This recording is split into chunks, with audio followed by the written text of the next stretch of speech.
Hello and welcome back to another episode of the Wittenberg Witness, the show where we discuss Lutheran theology through the lenses of the early church fathers and the fathers of the Western scholastic tradition. Now, today I wanted to talk just a little bit on classical Protestant views on Christ's descent into hell.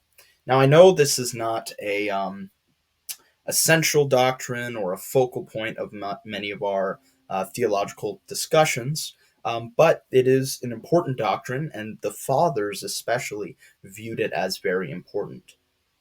So, what the fathers deem as important, we should also be willing to look at and ask the question, well, why did they view it as important? And it is in the Apostles' Creed where we read and confess as a church that Christ was crucified, died, and was buried, and he descended into hell or Hades, depending on your version of the creed. And so when we read that clause, what do we believe about that clause? What do we believe about Christ's descent into hell?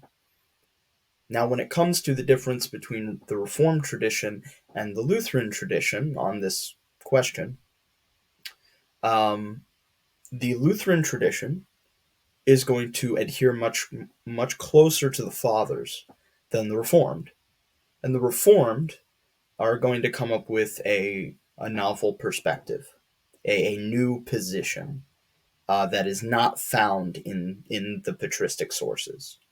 Um, Now, whether the Reformed are drawing on some medieval writer, I'm not aware of, but from all the reading I've done in the fathers, there is um, no language that conforms with the Reformed tradition's new understanding in rejection of the classical understanding on this issue.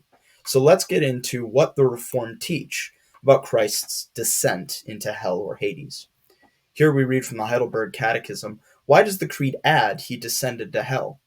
To assure me during attacks of deepest dread and temptation that Christ my Lord, by suffering unspeakable anguish, pain, and terror of soul on the cross, but also earlier, had delivered me from hellish anguish and torment." So when they read the Creed, or at least when the Continental Reformed, which would be bound by the Heidelberg Catechism, read the Creed, the understanding is that this is speaking of Christ's pain on the cross. But if you look at the pattern of the Creed says he was crucified, died, was buried, he descended into hell or Hades. So it doesn't follow the pattern of the Creed to say that he died and then suffered on the cross. But he died and descended into Hades. Um, and so some have tried to say that the above section is speaking of his physical suffering, and then the descending into Hades is referring to his spiritual suffering. But the pattern of the creed is chronological. One event follows another. This is why we do not start with his crucifixion and then speak about his birth in the creed, but we start with his birth. And then we talk about his crucifixion later as he has become an adult. And so the creed just has a certain pattern to it that this interpretation would break. Now, I want to point out this only binds Reformed churches, this interpretation here. Now, by Reformed, I don't mean the Reformed tradition broadly speaking, but the continental Reformed tradition. The Scottish and English Reformations use a different catechism. They use the Westminster or the Third Nine Articles for Reformed Anglicans. And they are not bound to this particular view, but it is very common and is promoted by many of their theologians historically. So, on to the great man himself, John Calvin. Calvin says, "Here we must admit the descent into hell, which was of no little importance to the accomplishment of redemption. For although it was apparent from the writings of the ancient fathers that the clause which now stand in the creed was not formerly so much used in the churches, still in giving a summary of doctrine a place must be assigned to it, as containing a matter of great importance, which ought not by any means to be disregarded. So for Calvin, this is important for the Reformed tradition, the Calvinistic tradition, to uphold as as something we should retain from the fathers. And this language of retaining, of keeping the creed as it is of importance to the fathers, would seem that Calvin respects the fathers on this issue. But as we're about to see, he's going to go on to completely disagree with them. And then, actually, later on, which I didn't include in the slides here, he mocks them and calls them childish for their opinion. So, this supposed respect for the fathers is immediately thrown out within paragraphs later. And so he says that it was added to the creed. And so we know that the Apostles' Creed was not something decided on at a council. So it makes sense for parts of it to be added on over time. There's no problem with that. That doesn't invalidate it at all.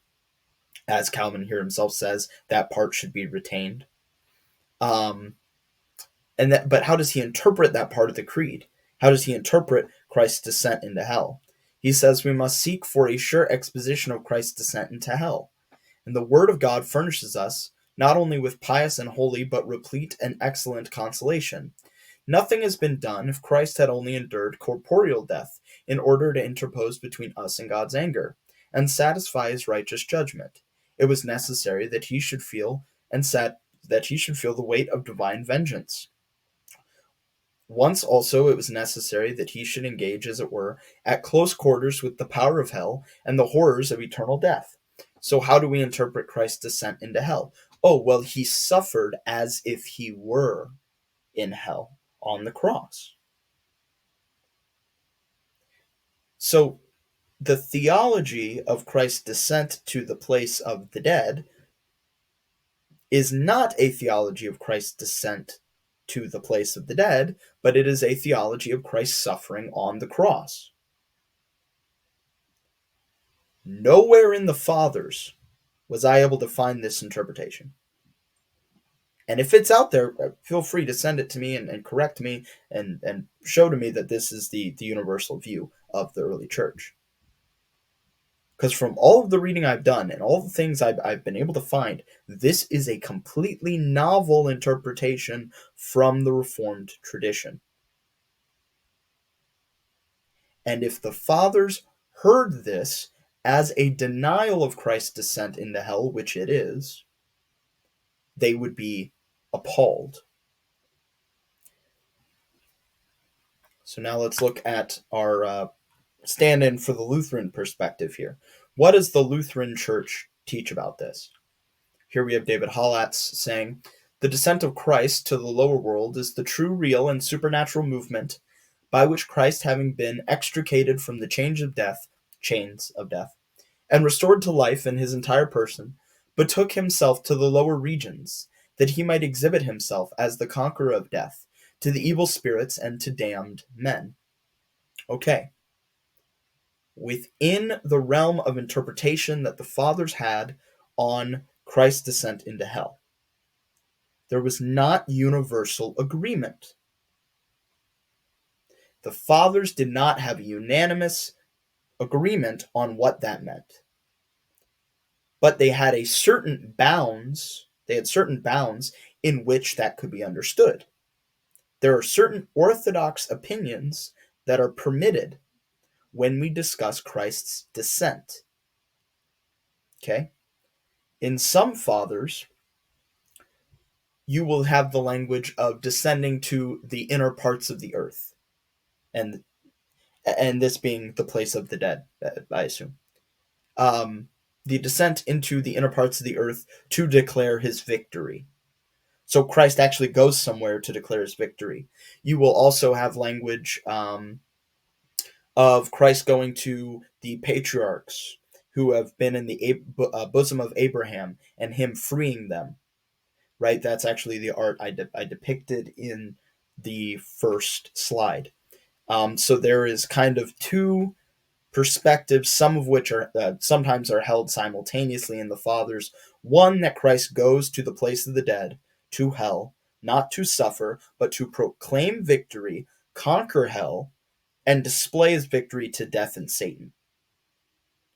And then, in addition to that, there is also language of Christ liberating those in Abraham's bosom. This is based upon interpreting the statement in Peter about Christ preaching to the souls in prison. So some fathers will put these together. Some of them will only speak of one. For example, Augustine prefers the language of Christ going to the bosom of Abraham, but does not prefer the language of Christ going to hell to proclaim victory. It's not his emphasis. And so, though the fathers view the descent slightly different, either focusing on one aspect or just not mentioning the other aspect of it, none of them would say that Christ did not descend to a place to proclaim victory. Okay? Whether that affects the patriarchs of the Old Testament or not is not mentioned in all the fathers. Some of them exclude that. But it is certain, amongst all the reading I was able to find on this, that the fathers believe Christ descended to the lower place where the dead reside and proclaimed victory.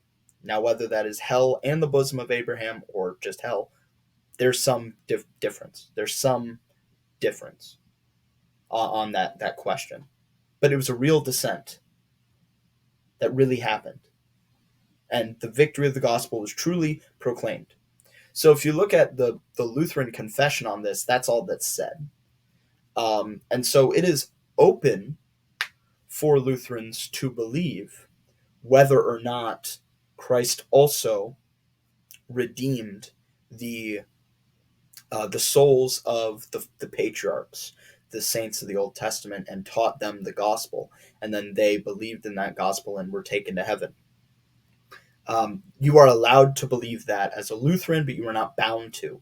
As a Lutheran, all you are bound to believe is that Christ descended to the place of the dead and proclaimed victory to the devil, and he took his victory and he declared it to hell. That is what you're bound to believe. But you are able to affirm that other position as well, which I do. But within the Reformed position, you are permitted to affirm the Lutheran position if you're a Presbyterian. However, many Presbyterians agree with Calvin and the Heidelberg Catechism. So not all Reformed are wrong on this issue, but many are. And this novel view is permitted. And if you're part of the Continental Reformed tradition, a subsect within the broader Reformed world, then you are bound to reject the consensus of the fathers here. And when I mean consensus, I mean within the bounds that Christ descended and proclaimed, not within the disagreements therein. This is a serious issue. This displays the difference in these reformations. It displays the difference in how we actually approach the fathers. Now, I want to end this by saying that I love my Reformed brothers and sisters, that I used to be Reformed, and I got a lot from the teaching of the Reformed Church and the reading of Reformed scholastics and divines. But at the same time, there is a difference in method between the Reformed and the Lutheran. And that difference in how we approach the Church Fathers leads to novel doctrines being accepted by the Reformed and being popularized. Even if they're not in all cases required to be believed, the permission of these novel doctrines is problematic. So I hope you guys got something from the video. If you have any questions or you want to disagree with me and debate, feel free to comment in the comment section below, and I would greatly appreciate that. With all that being said, feel free to like and subscribe, and I'll see you in the next one. Goodbye.